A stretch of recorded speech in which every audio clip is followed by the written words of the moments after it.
बिस्मिल्लाहिर्रहमानिर्रहीम, अस्सलाम वालेकुम। मैं हूं आपका होस्ट असद अली और आप देख रहे हैं बैंकिंग अवेयरनेस। उम्मीद करता हूं कि आप सब खैरियत से होंगे।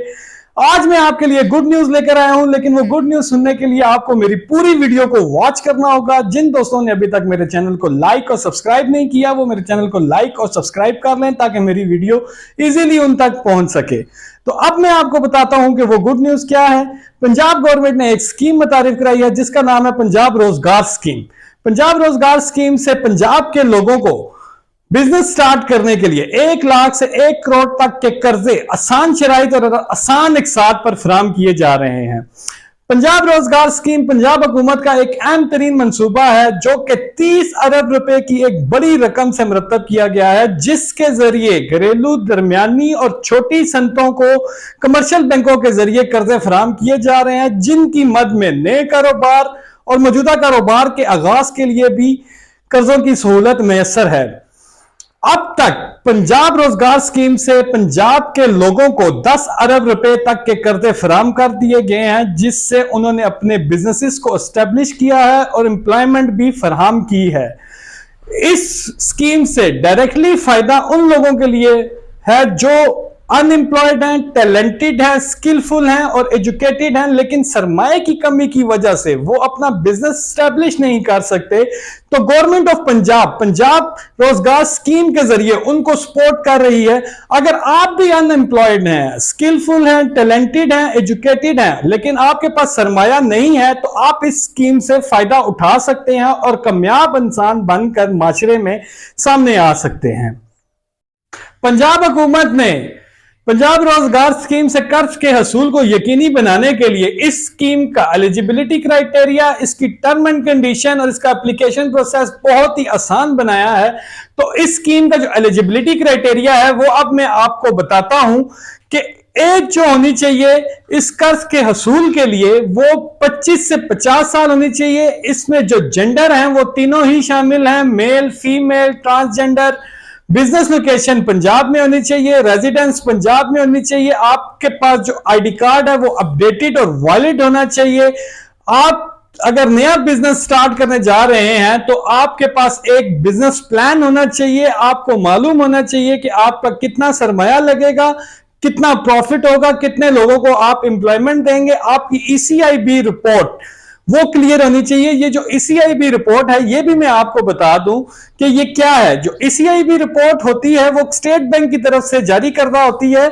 इसमें कोई किसी भी फर्द ने किसी भी मलियाती अदारे या बैंक से कोई कर्जा लिया हो और उसके बकाया जाद हो और वो उसने अदा ना किए हो वक्त पर, तो इस रिपोर्ट में उसकी सारी क्रेडिट हिस्ट्री आ जाती है।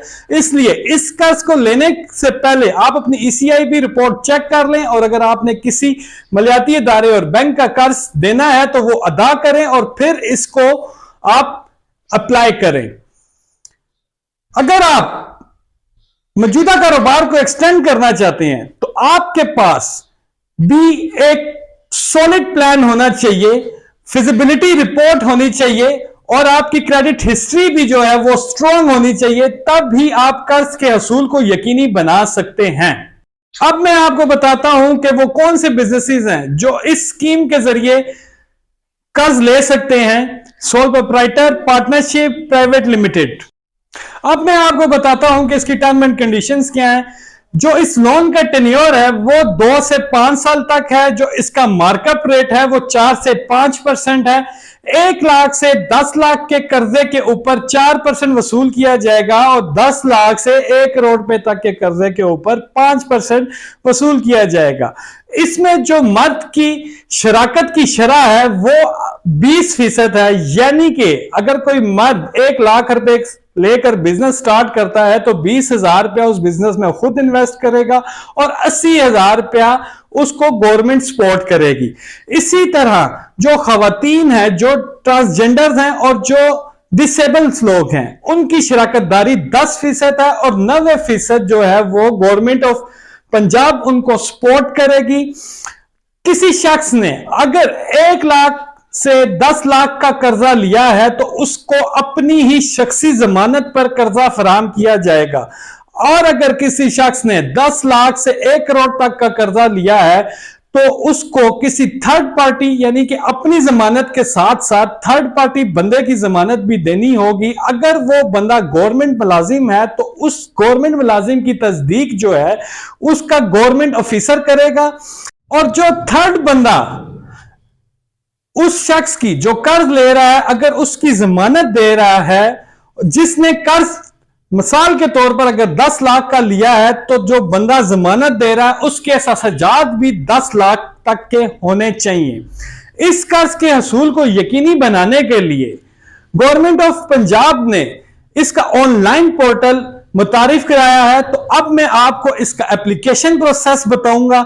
सबसे पहले आपने पंजाब रोजगार स्कीम वेबसाइट पर जाना है और वहां पे जाके खुद को रजिस्टर करना है उस पोर्टल के ऊपर। तो इतनी हैसल से बचाने के लिए मैंने अपनी वीडियो के नीचे डिस्क्रिप्शन में उसका लिंक मेंशन किया है, आप उस वेबसाइट पर जाएं और अपने आप को रजिस्टर करें। तो अब मैं आपको बताता हूं कि आपने वहां पे अपने आप को रजिस्टर कैसे करना है।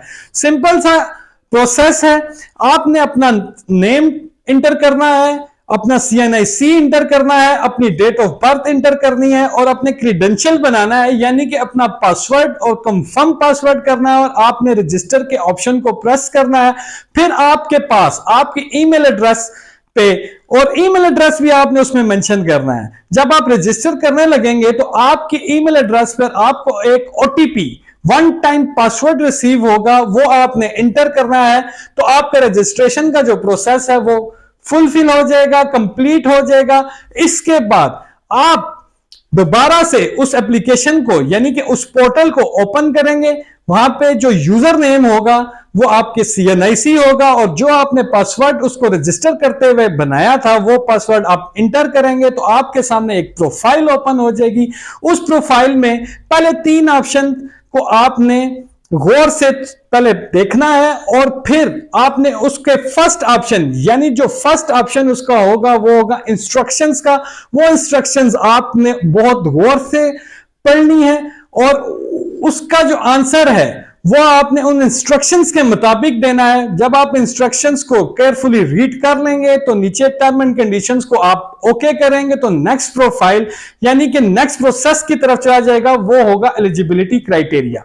एलिजिबिलिटी क्राइटेरिया जैसे कि मैं आपको बता चुका हूं, तो अगेन मैं आपको यह बता दूं कि एलिजिबिलिटी क्राइटेरिया में वो आप उसमें जो मेंशन होगा एप्लीकेशन के अंदर वो आपकी एज होगी। आपको वो पूछेगा कि सरकारी मुलाजम तो नहीं है। अगर आप सरकारी मुलाजम है तो इस कर्जे का असूल आपको नहीं हो सकता। इसकी टर्म एंड कंडीशन में आपके पास नेशनल टैक्स नंबर होना जरूरी है। अगर आपके पास नेशनल टैक्स नंबर नहीं है तो आप FPR की वेबसाइट पे जाके खुद को रजिस्टर करके आप नेशनल टैक्स नंबर हासिल कर सकते हैं। आपको मैं इस स्कीम का सबसे जबरदस्त पॉइंट बताने जा रहा हूं जो कि मुझे खुद भी बहुत ज्यादा पसंद आया है। इस स्कीम में जब आपको कर्जा वसूल हो जाता है तो आपको 6 महीने तक सिर्फ मार्कअप पे करना है, इंस्टॉलमेंट आपको नहीं पे करनी। यानी कि 6 महीने का आपको ग्रेस पीरियड दिया जा रहा है जिसमें सिर्फ आप मार्कअप पे करेंगे। कि मिसाल के तौर पर अगर आपने 1 लाख से 10 लाख का कर्जा लिया हुआ है तो आप 4% मार्कअप पे करेंगे। अगर 10 लाख से 1 करोड़ तक का कर्जा अगर आपने लिया है तो आप 5% मार्कअप पे करेंगे। 6 महीने के बाद आपकी इंस्टॉलमेंट शुरू होगी।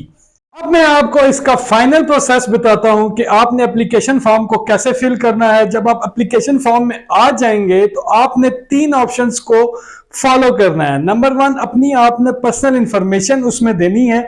जो रिक्वायरमेंट आपकी पर्सनल इंफॉर्मेशन से रिलेटेड उस में मेंशन है वही आपने देनी है। इसके बाद आपने बिजनेस इंफॉर्मेशन की आप किस चीज का बिजनेस करना चाहते हैं, कितना सरमाया चाहिए और किस जगह पे आप बिजनेस कर रहे हैं, वो सारा आपने बिल्कुल ठीक से मेंशन करना है। फिर थर्ड ऑप्शन आ जाता है आपके पास क्रेडिट हिस्ट्री का, उसको भी आपने फॉलो करना है कि आपने कहीं से कर्ज तो नहीं लिया हुआ या आपने किसी मलियाती इदारे या बैंक का कर्ज तो नहीं अदा करना। एप्लीकेशन प्रोसेस कंप्लीट होने के बाद आपके पास एक एप्लीकेशन रजिस्टर नंबर यानी कि ARN नंबर आपके पास आ जाएगा और जो बैंक को डॉक्यूमेंट्स रिक्वायर्ड हैं आपके कर्ज के हवाले से वो भी इस पोर्टल में मौजूद हैं। वो आप PDF फॉर्म में डाउनलोड कर लें और उसको कंप्लीट केयरफुली रीड करें और उसको फिल करें और ARN नंबर के साथ और उन डॉक्यूमेंट के साथ अपने शहर के किसी भी करीबी बैंक ऑफ पंजाब की ब्रांच में जाकर 2000 रुपए की प्रोसेसिंग फीस सबमिट करें और वो डॉक्यूमेंट और वो रजिस्टर्ड नंबर आप बैंक ऑफ पंजाब के किसी भी नुमाइंदे को फराहम करें। और इस एप्लीकेशन का फॉलो अप अगर आप लेना चाहते हैं तो इसी पोर्टल में आएंगे आप और एप्लीकेशन को देख सकेंगे कि वो किन मराइल में है, एक्सेप्ट होगी है, रिजेक्ट होगी है या डिस्क्रिपेंट है। तो उम्मीद करता हूं आज की वीडियो आपको पसंद आई होगी। आपने मेरे चैनल को जरूर सब्सक्राइब करना है, लाइक करना है, शेयर करना है, बेल आइकन प्रेस करना है। बैंकिंग अवेयरनेस से असद अली को दीजिए इजाजत। अल्लाह हाफिज।